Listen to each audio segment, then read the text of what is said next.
When I was 15 years old, I moved to live with my grandfather's family due to my parents' work. It was very exciting for me to look forward to. However, in the beginning days, I found myself very bored in that place without much entertainment. Later, I found a group of children much older than me who also lived in the neighborhood.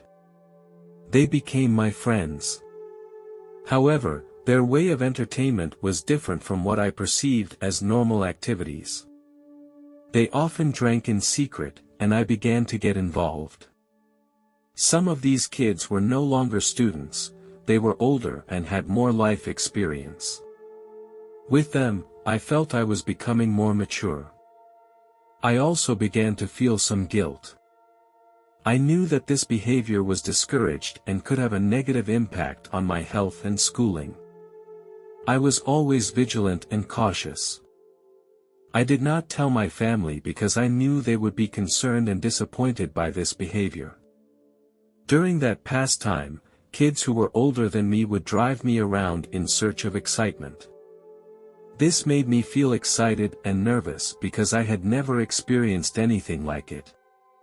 They often convinced me to engage in risky behaviors, one of which was shoplifting food and booze. They claimed it was an adventurous way to go. Although I felt uneasy at first, with their encouragement, I decided to try it once. Whenever we entered the store, my heart began to beat faster. We pretended to be picking out merchandise, trying not to arouse the store clerk's suspicion. I tried to hide my inner anxiety and also to convince myself that it was just an adventure game. Incredibly, each time we were undetected. This made me start to feel good about myself. On Monday morning, I woke up with my mind still foggy. I felt very physically exhausted. Just then, my grandfather knocked on my door, his voice with a hint of urgency. "What time is it? Don't get up. If you don't get up, you'll be late." Hearing my grandfather shout, I hurriedly put on my clothes, grabbed my school bag and left the house. As soon as I stepped out of the house, I realized that the bus was already in the station. Seeing that it was about to leave, I desperately tried to speed up my pace, hoping to catch it. However, the bus door was already closed and the bus left the platform. I felt very frustrated.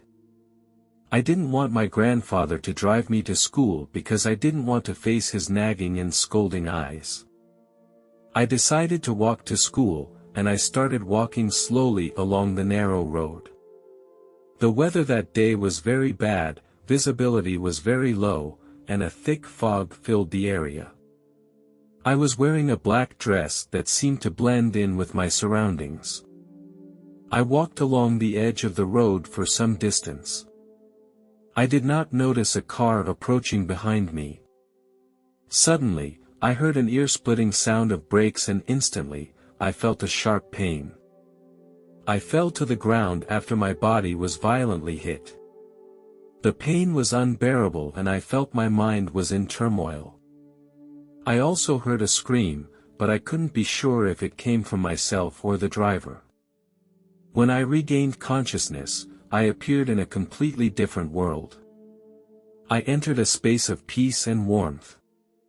It was a bliss and peace beyond imagination, and I cannot describe in words how wonderful it was. In this space, I felt an indescribable joy and contentment that surpassed anything I had ever experienced before. I felt at one with everything around me. I also felt an infinite love and compassion that seemed to come from some kind of presence. In this space, time seemed to become irrelevant and I was just purely present, immersed in this beautiful realm. I cannot describe exactly how this experience made me feel because it cannot be described in exact words. Suddenly, a blinding light appeared in front of me. When I looked up, I saw a figure appear in front of me. Jesus stood there quietly. In his gaze, I saw forgiveness and hope. His presence transcended the boundaries of time and space and brought me a strong sense of security. The moment Jesus came closer to me, I felt a powerful energy envelop the entire space. This energy was so full of power and holiness that it left me feeling in awe. I immediately fell to my knees in front of him because I felt so small. He gazed at me with a loving gaze. He did not judge me. Instead, he conveyed to me his love for me. I remembered the story my grandfather once told me about the Bible. He said that God loves each of us, no matter what our past is, no matter what mistakes we have made, and that God's love is unconditional. As Jesus gazed at me, I had a strong feeling as if he could see into my mind and heart. In this moment, pieces of my past life were shown before my eyes like a movie. I saw myself bullying others with my friends. This scene made me feel ashamed and remorseful.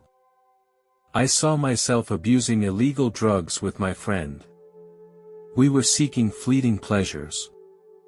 This behavior made me feel desperate and remorseful. I also saw what struck me most. In that scene, I was stealing beer from inside the store. I quietly put the merchandise in my pocket, and the clerk was too busy with his own work to notice my actions. Even though I wasn't caught, I saw the impact of my actions. The clerk was a mother of two who was having a hard time making ends meet. She spotted my theft on the security camera, but she did not choose to call the police. She took the loss of the store on her own. Her decision touched me deeply, and I felt her kindness and forgiveness. Jesus did not accuse or judge me. His gaze seemed to tell me that he was willing to give me salvation and a chance to start over. These experiences made me acutely aware of my mistakes and the harm I had caused to others. As Jesus held out his hands to me, I saw the wounds on his hands. I was reminded of the biblical story of him laying down his life to save mankind. After his death, the sins of mankind were forgiven. He opened his hands again and wanted me to embrace him and receive his love and forgiveness. I felt I did not deserve this because I had made so many mistakes. This shame and self-loathing made me afraid to look up at him directly. I bowed my head. Jesus spoke gently, "My child, anyone can make mistakes, and I hope that when I see you again, you have become a good person." His voice was full of comfort and encouragement. I lifted my head and gazed into that loving face. I felt the kindness and care in his eyes. I could no longer refuse his invitation. And my heart was filled with longing.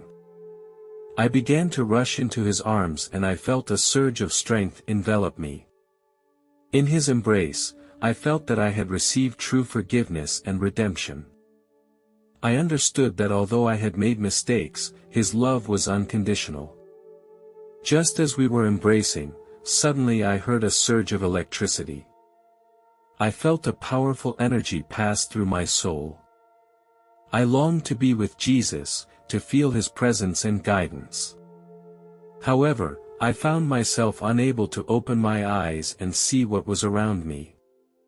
This bondage and helplessness deepened my anxiety. I struggled to open my eyes, but I was unable to do so. Despite my inability to see around me, I chose to believe that Jesus was still with me. I felt very confused. Suddenly, I heard the sound of my heart beating, a very clear sound. I felt like I was in an ambulance or a hospital.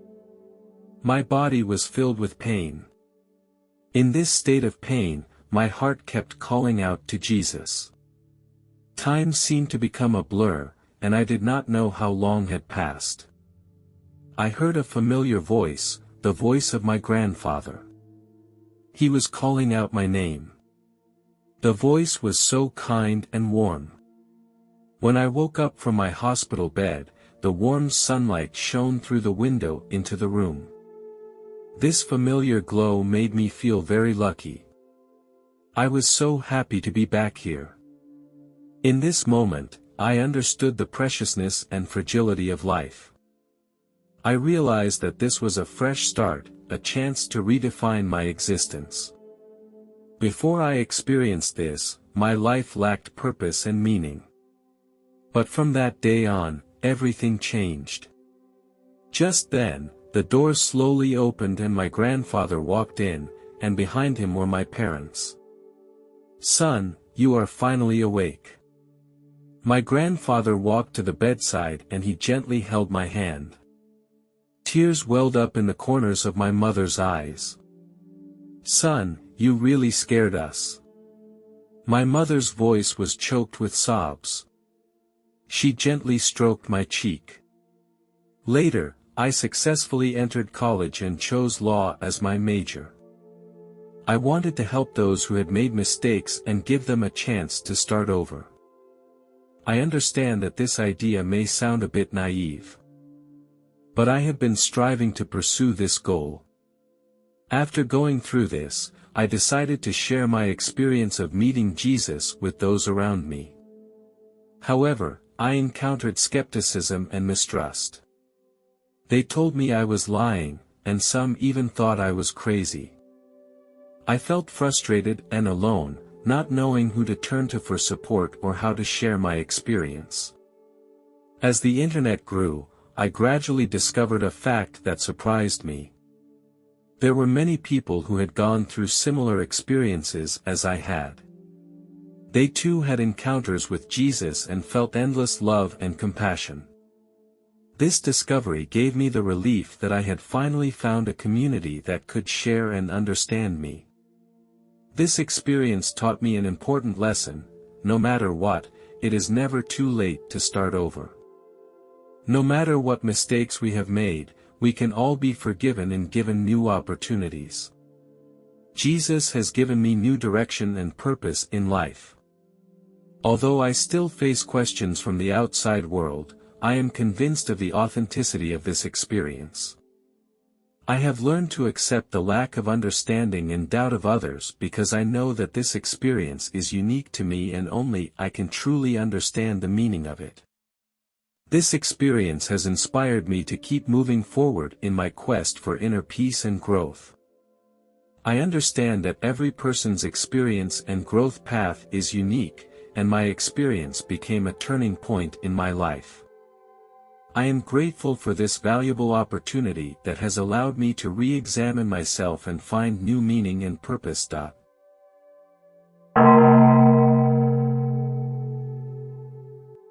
I am a marketing manager for a company. I have a beautiful family, a husband who supports my career, and a lovely 5-year-old daughter. During the previous period, I had been busy with important projects for my company and often worked late into the night. I sacrificed my rest time in order to complete the task. In 1999, I fainted at home because of cerebral thrombosis. At noon that day, I felt a little dizzy. I thought it was only due to a brief period of fatigue. However, when I stood up to go to the bathroom, my vision began to blur. I tried to call my husband, but found that my fingers became too weak to press the numbers on the phone. With all the strength I could muster, I called the emergency number. I was unable to clearly state my symptoms, but I did my best to express my plight. I felt increasingly disoriented, but I desperately tried to stay awake. When the ambulance arrived, the medical staff quickly transferred me to a stretcher. The nurses checked my vitals and watched the data on the heart rate and blood pressure monitors to make sure I was receiving the best possible care in the vehicle. I could feel a faint vibration as the vehicle started, followed by the ambulance starting to move quickly across the road. The faint smell of antiseptic drops permeated the interior of the ambulance, which gave me an inexplicable sense of reassurance, knowing that I would receive timely care. The ambulance soon arrived at the hospital and I was brought into a room. The doctors noticed that my heartbeat was unusually slow and erratic. They quickly connected an EKG monitor. At that critical moment, my heart suddenly stopped beating. The room fell into silence and I could feel the tension pervade the room. The doctor immediately shouted, "Perform CPR." The doctor kept applying chest compressions on me. Suddenly, my body jerked violently. At this moment, it was as if time stood still. As my body jerked, I felt a strong force pulling me upward. I felt like my soul was leaving my body. Everything around me began to fade into color.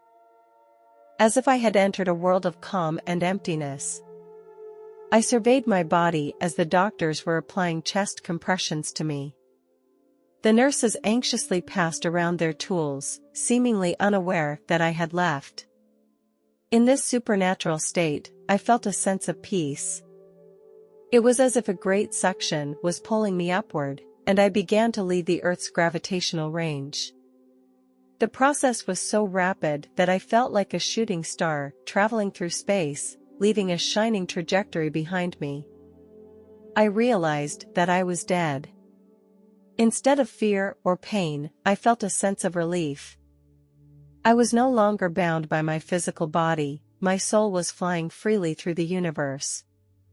My speed gradually slowed down, and I felt I was about to arrive at a specific place. Suddenly, I saw 6 souls ahead of me. 5 of them were male and 1 was female.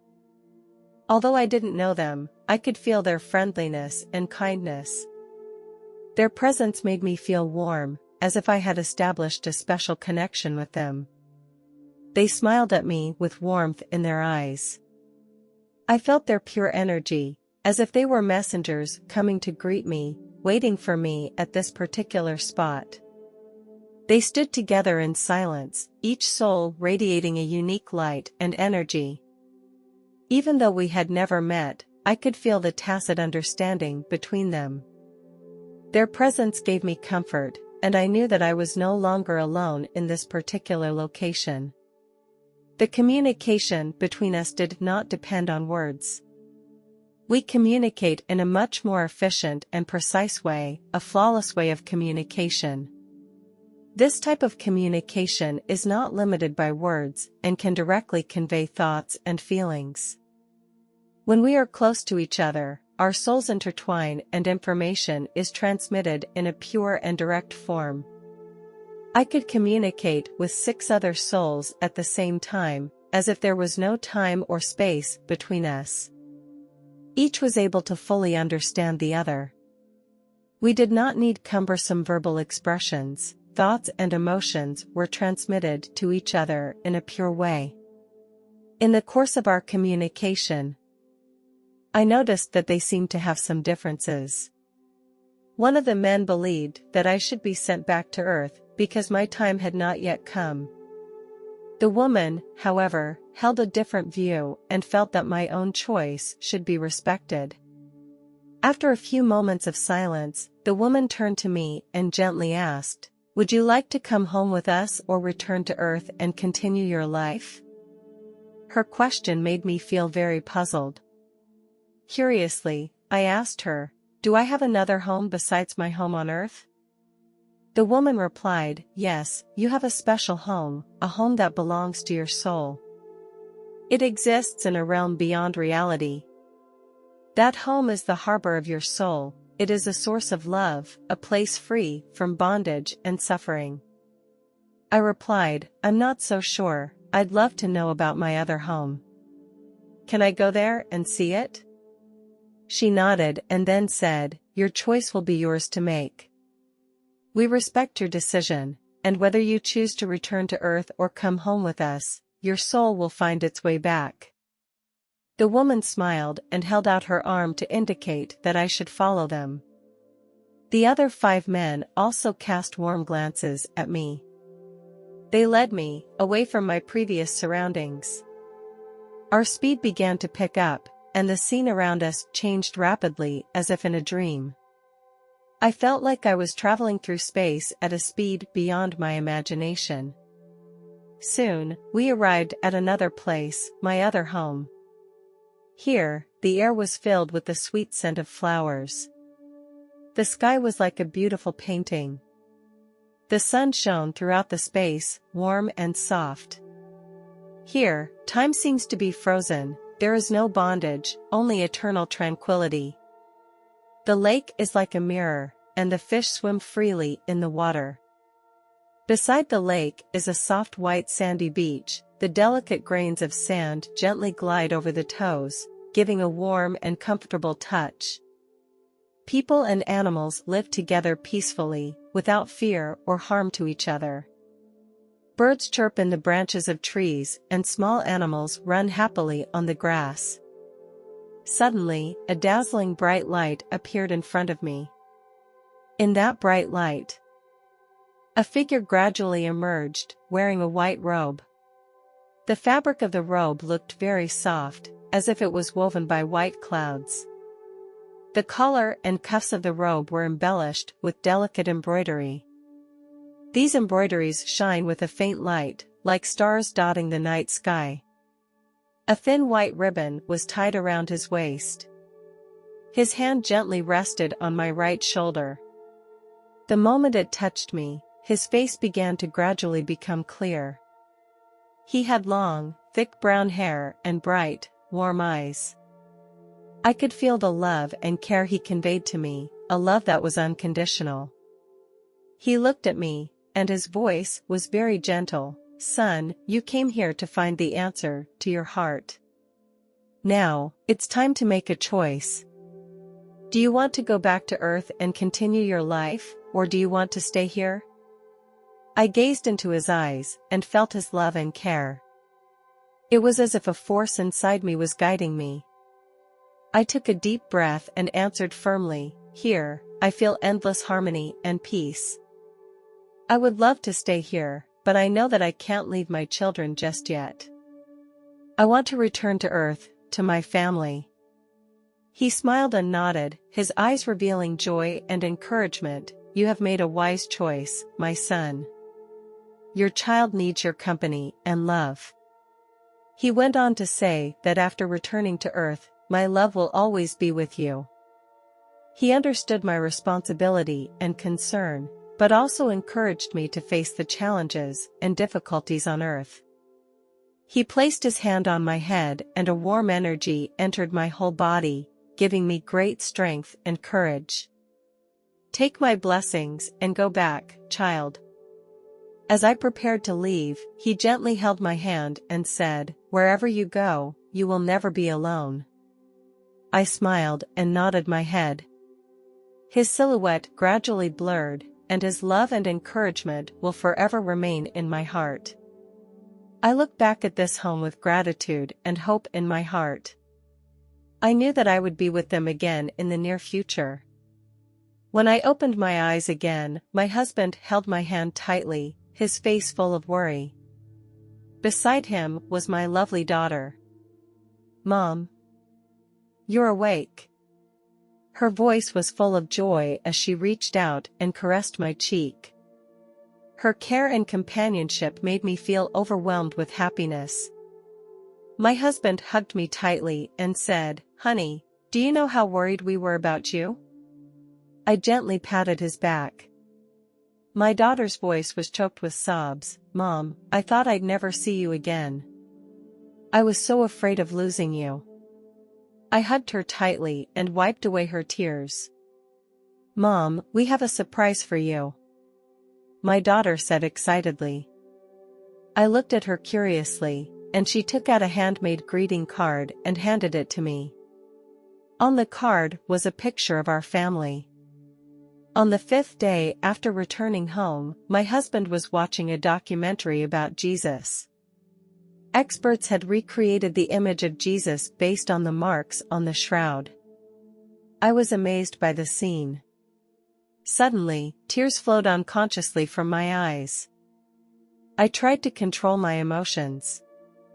Since I left the hospital, my emotions had been unstable and I often cried over little things. Every time I tried to tell my husband what I was going through, it was as if some invisible force covered my mouth. Now I am the only one who knows what I went through. My heart had stopped beating in the hospital. My soul was taken to heaven. It was a beautiful and peaceful place. The man in the white robe was Jesus. He looked almost exactly like the image on TV. Jesus sensed the despair and sadness I was experiencing in leaving my husband, and he comforted me. He also honored my choice. He made me understand that love is the bond that connects us whether we choose to return to earth or stay in heaven. However, returning to earth is not as easy as leaving it. I went through a period of pain, both physically and emotionally. Sometimes, I would wonder if I had made the right choice. Whenever I was confused, I would remember Jesus' teachings and encouragement to me. I know that I chose to return in order to be with the people I love and to fulfill my responsibility and mission. I know that no matter how difficult the road ahead is, I will cherish every moment with my family.